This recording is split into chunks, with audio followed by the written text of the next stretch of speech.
Hola, imparables. Bienvenidos al podcast dedicado a los equipos de alto rendimiento.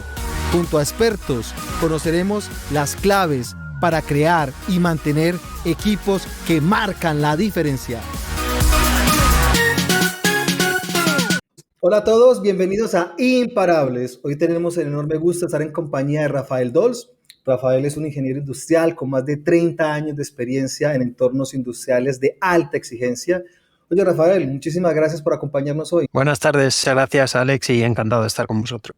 Bueno, Rafael, mucho que contar. Hoy en día eres director ejecutivo de Emineo Spain, además de ser coach ejecutivo y obviamente pues de una experiencia muy interesante en diferentes contextos industriales, en diferentes contextos culturales, pero me encantaría que nos cuentes un poco más de ti. Sí, son muchos años de experiencia, pero bueno, por resumir, te diría que efectivamente yo estudié ingeniería industrial, movido por una pasión por todo lo que eran procesos, maquinarias, coches, en fin, la tecnología me chiflaba. Mi primera experiencia laboral fue en temas de consultoría y certificación de sistemas de calidad. Entonces, posiblemente recuerdes que estaban vigentes la ISO 9001 y todos estos referenciales de calidad. Para el sector automoción, que era como el más puntero, pues había algunos específicos referenciales que ellos aplicaban.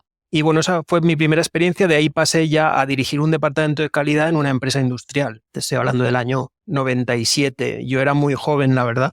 Fue mi primera experiencia, aprendí muchísimo y sobre todo aprendí a cómo dirigir un equipo de personas desde la humildad y el respeto. Y eso para mí fue muy relevante de cara a mis próximos años de carrera profesional. De ahí ya pasé al sector de automoción, donde estuve cerca de 20 años. Y en el que tuve el privilegio de gestionar equipos internacionales. Y, por supuesto, visitar muchos países, tener responsabilidades globales y continuar aprendiendo en lo que, para mí, marca la diferencia, que son las personas. Y fruto de esta orientación a las personas y todo lo que aprendí y la pasión con que viví toda esta experiencia, me llevó hace unos años a formarme como coach ejecutivo, actividad que actualmente compagino con mi función como director en Emineo Spain. Y en Emineo Spain lo que hacemos es desarrollar software de alta complejidad y calidad, principalmente para nuestras empresas matrices en Suiza y Alemania. Y trabajamos con equipos mixtos. Y estos equipos mixtos, pues tenemos desarrolladores aquí en Valencia, trabajando en equipo con desarrolladores en Suiza o en Alemania, y llevando a cabo proyectos muy complejos para la administración pública, tanto suiza como alemana, y también para el sector privado. Bueno, toda una historia. Como te decía, creo que tenemos mucho que rascar aquí. Y la primera pregunta que me gustaría un poco conocer de ti es, ¿qué elementos consideras que te han marcado de haber compartido esa experiencia en tantos países en torno al tema del liderazgo? ¿Qué cosas te quedas un poco de esas culturas en las que has podido colaborar? Efectivamente, Alex, los entornos culturales en Estados Unidos, en Europa, en Asia, son bastante diferentes. Sin embargo, lo que es la esencia del ser humano, creo que es muy similar en cada uno de ellos.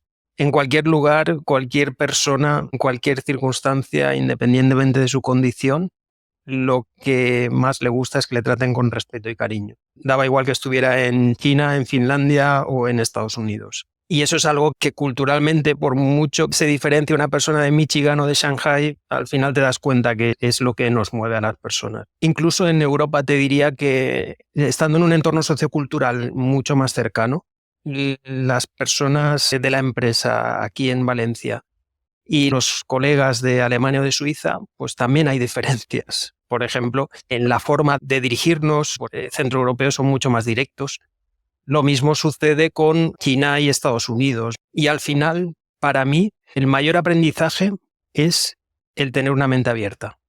Es decir, el no creer que lo que tiene uno en su casa es lo correcto y lo demás es lo extraño. Entonces, como decía Wittgenstein, decía que los límites de mi lenguaje son los límites de mi mundo. Entonces, como digo, detalles, por ejemplo, como el decir hola y gracias en el idioma nativo de las personas con las que estás trabajando, a pesar de que sea lo único que sabes decir, pero el dirigirte a una persona con un buenos días darle las gracias. Eso, en mi experiencia, facilitaba muchísimo ya el hecho de aproximarse a esa persona, de que la relación tuviera ya un inicio muchísimo más fluido. Fíjate aquí, en nuestra empresa, los desarrolladores que tenemos aquí en Valencia, la mayoría españoles y los suizos, al principio había ciertas barreras y había ciertas reticencias. La gente, tanto aquí como allí, le costaba un poquito salir de su zona de confort. Me refiero, por ejemplo, a hablar en inglés en las reuniones. Los suizos pues hablaban en suizo-alemán y aquí los españoles pues en español, ¿no? Entonces, claro, teníamos ahí una barrera que nos estaba complicando un poquito el hecho de sacar lo mejor de cada equipo. ¿Y qué hicimos? Pues aproximar a las personas. Y fíjate que aproximar a las personas fue tan sencillo como organizar viajes de los equipos desde Valencia hasta Zúrich y los equipos de Zúrich venir a Valencia y estar aquí unos días trabajando con ellos, incluso compartir vínculos familiares. Y eso tuvo un efecto mágico. O sea, fue una explosión de compañerismo, de diferentes formas de entender el trabajo, y eso nos llevó a impulsar de una forma rápida y muy sostenible todo lo que era la relación entre los equipos. Es decir, fomentamos el intercambio. Entonces, eso para mí fue una labor que hicimos desde el principio, que al principio nos costó que encontraran ese camino, y una vez eso empezó a funcionar, la verdad es que notamos una integración de los equipos espectacular. Muy bien, Rafa. La pregunta de rigor es, ¿cómo logras vincular en los equipos en el día a día esa orientación a la calidad y a la mejora continua, que sea un elemento realmente que se asume desde el día a día? Sí, fíjate que el concepto de calidad ha ido experimentando desde hace muchos años una evolución desde el primer paradigma de calidad, que era el cumplir una especificación, hasta alcanzar la satisfacción del cliente, ¿no? Que es por donde vamos hoy en día. Y además eso no solo es un producto libre de defectos o un servicio libre de defectos, sino también engloba otras muchas cosas. Cuando yo empecé en el mundo de la calidad, hablaba entonces aún de control de calidad, que la calidad se controla. ¿Y qué sucedía? Que en muchos casos lo que controlaba calidad ya no era salvable, porque en fin ya no se podía recuperar, o digamos a un coste importante, con lo cual no era una estrategia interesante. De ahí se pasó a gestionar la calidad, ¿no? Y ahí vino otra vez el paradigma de la calidad se produce, no se controla. Tiene que venir ya desde lo que es la producción. De ahí pasamos a gestionar la calidad, y es cuando empezaron todos los referenciales, lo que te comentaba antes, la ISO 9001, los de automoción, los de aviación, aeronáutica, todos estos sectores más punteros fueron los que empezaron a desarrollar estos referenciales y que siguen vigentes hoy en día. ¿Cuál ha sido el siguiente paso que sobre todo nos afecta en nuestro sector, Alex? Pues la introducción de las metodologías ágiles. Dentro de las metodologías ágiles, en los entornos de trabajo, lo que estamos haciendo es convertirlos en un entorno colaborativo. Entonces, estos entornos colaborativos lo que tratan es de aportar valor de forma incremental desde el principio.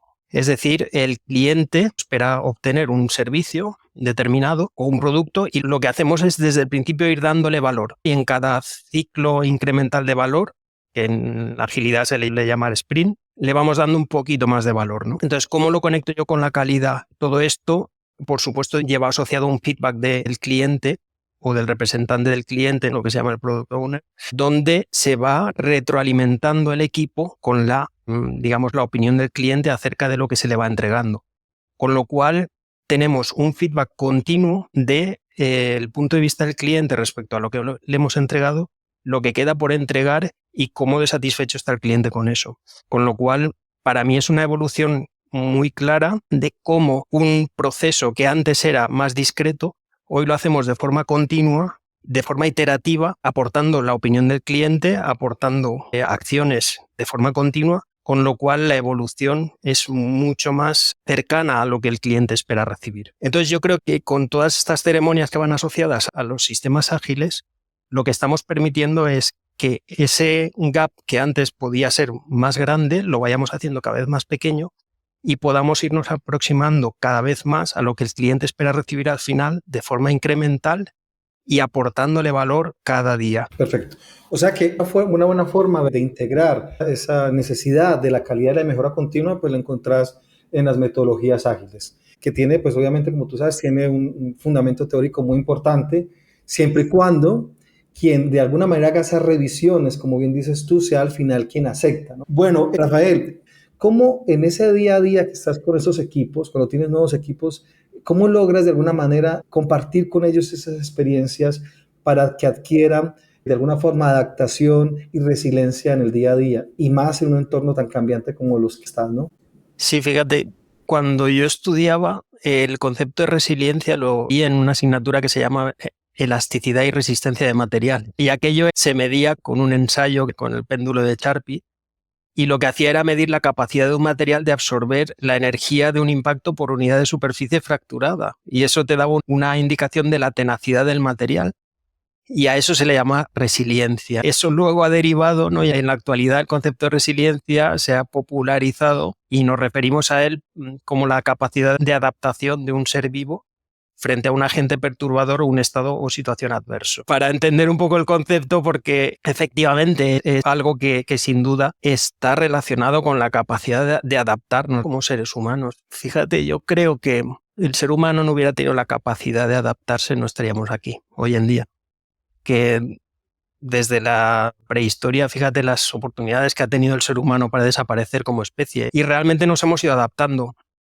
¿Cuál es probablemente el diferencial que encontramos hoy en día y por el cual hablamos tanto de resiliencia? Los cambios cada vez suceden más rápidos, más frecuentes, y eso probablemente nos provoca la sensación de que aún no hemos conseguido adaptarnos al último cambio y ya estamos preparándonos para el siguiente. Entonces, probablemente nos genera incluso frustración, miedo, sensaciones como de no tener bajo control nuestra vida. Entonces, pues la tecnología, las circunstancias de la vida, el mundo, todo esto son los que nos están llevando a sufrir por todos estos cambios constantes. Entonces, para mí la clave es cómo cada persona puede gestionar los retos que suponen estos cambios constantes. Y Simon Sinek, fíjate que dijo una frase que para mí tiene mucho sentido en relación con esto, que es que un equipo no es un grupo de personas que trabajan juntas, sino un grupo de personas que confían las unas en las otras. Y ahí introduzco la primera clave para mí para generar resiliencia en los equipos. Es decir, para mí la confianza es uno de los factores fundamentales. Un entorno de confianza mutua lo que genera es una atmósfera adecuada para que surja lo mejor de cada uno. Y en el famoso estudio Aristóteles de Google, data creo que del año 2019, quisieron determinar cuáles son las características de los equipos de alto rendimiento o de los mejores equipos que tenía Google. Ahí determinaron que el factor número 1 era la seguridad psicológica, es decir, cómo las personas en el equipo se sienten seguras a la hora de asumir riesgos y de mostrarse vulnerables frente a los demás.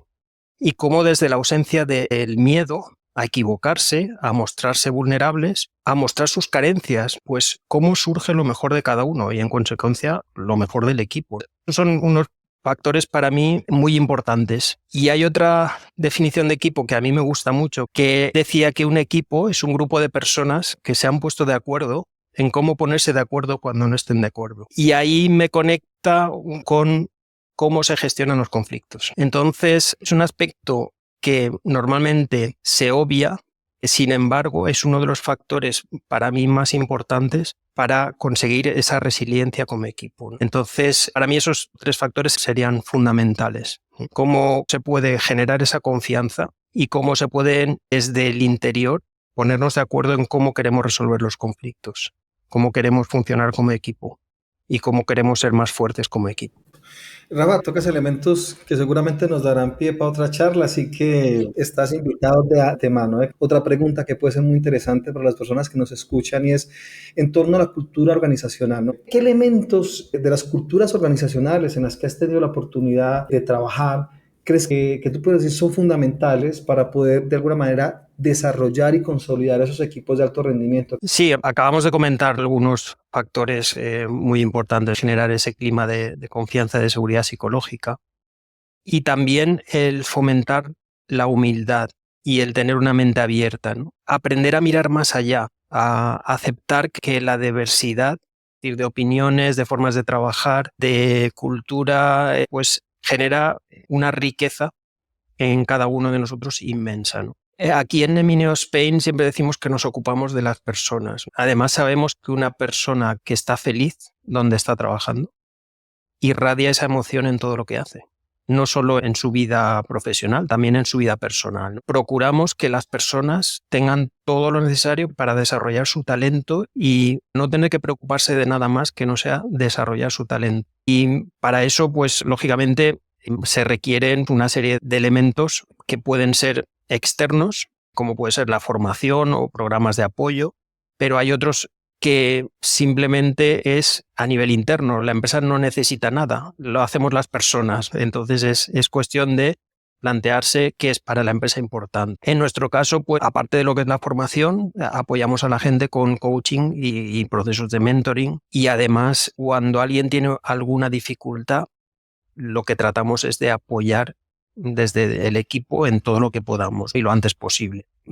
Vivimos esa dificultad también como propia del equipo. Entonces, tratamos de que esa situación se revierta lo antes posible para que la persona pueda volver a vivir el trabajo y digamos, el día a día desde la satisfacción y la felicidad. Y, por supuesto, celebrar los éxitos individuales y colectivos como se merecen, reconocer los logros. Y eso implica también involucrar a nuestras familias. Nos gusta pues, también tener ese ambiente familiar y eso incluye pues, el celebrar con las familias para que nos sintamos parte de una gran familia y que el equipo se vea cohesionado de esa forma. Y esto culturalmente pues también a veces choca. Sin embargo, desde el cariño, desde la humildad, desde la honestidad, tratas a las personas de esta forma y al final te das cuenta que todo el mundo se abre y da igual que estés en Estados Unidos o en China, cada uno a su forma, sin embargo, desde su perspectiva se están abriendo a lo que te están ofreciendo. Y para mí eso es una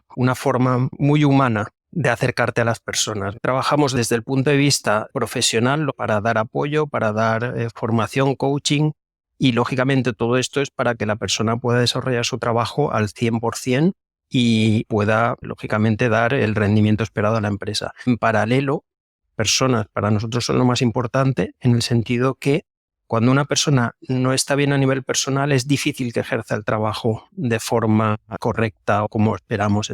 Desde ese punto de vista decimos, tiene que cuadrar todo, hay un equilibrio. La persona está contenta, la persona está feliz, la persona tiene una vida equilibrada, puede darlo todo en el trabajo. Y cuando no es así, se producen desequilibrios que al final, por un lado o por otro, empiezan a fallar. O fallan en la vida personal o fallan en la vida profesional. Entonces, lógicamente, atendemos a ambas cosas y yo creo que es que hoy en día no podría entender una situación que no tenga en cuenta ambos factores. Creo que afortunadamente las empresas estamos evolucionando hacia estos modelos de poner a la persona donde merece y a ocuparnos no solo de que el rendimiento sea el óptimo y que, por supuesto, las rentabilidades y todo lo demás que es necesario para que sobrevivamos como empresas, sino también preocuparnos por las personas y todo eso al final revierte en la empresa. Es decir, mi experiencia es que cuando una persona es feliz haciendo lo que hace,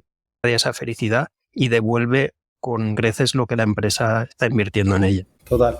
Bueno, Rafa, nos va quedando poco tiempo. ¿Cuáles serían tus últimos tips? Que por cierto han sido súper enriquecedores y muy válidos para todos los que nos están escuchando. Muchas gracias. Mira, yo diría que el líder debe estar siempre al servicio del equipo. Fíjate, el concepto de liderazgo no es nuevo, ¿eh? Esto ya hablaba Lao Tse en el siglo VI a.C.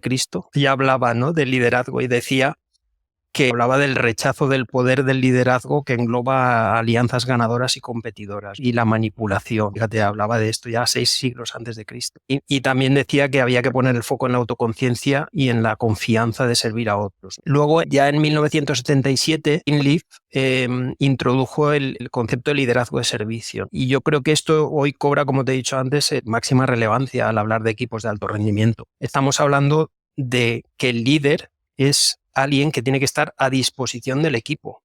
¿Para qué? Para empoderarles, para desarrollar a las personas, para generar todo ese entorno que hemos hablado antes y desde la humildad y desde la autenticidad.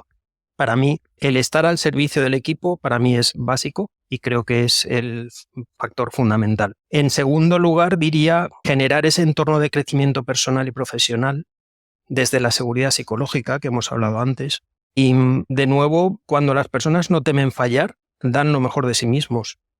porque desarrollan su potencial con muchísima energía y con mucha más confianza, ¿no? Y además, el mostrarse vulnerable, si se entiende como ausente de riesgo, es decir, lo único que nos hace mostrarnos vulnerables es abrirnos posibilidades para que desde el equipo, desde la organización, nos ayuden a sacar adelante una situación, las personas levantan la mano sin temor y se enfocan en la solución más que en el problema, que es al final lo que estamos buscando. Y en tercer lugar, diría, crear las condiciones para generar ese entorno colaborativo. Es decir, la satisfacción colectiva que se genera por los logros alcanzados por el equipo, eso, cuando es más importante que la satisfacción individual, es indicador de que estamos consiguiendo lo que queremos. Entonces, de ahí, por eso decía antes, de ahí la importancia de celebrar esos éxitos colectivos y reconocer la contribución de los equipos. Entonces, con estos 3 factores, yo creo que tenemos una buena receta para consolidar equipos de alto rendimiento. Bueno, Rafa, nuevamente, mil gracias por estar hoy con nosotros y a todos los que nos escuchan, nos vemos en el próximo capítulo.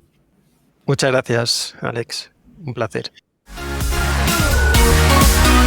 Mil gracias por acompañarnos en Imparables, un podcast pensado para aprender a crear y consolidar equipos de alto rendimiento. Y recuerda, juntos somos imparables.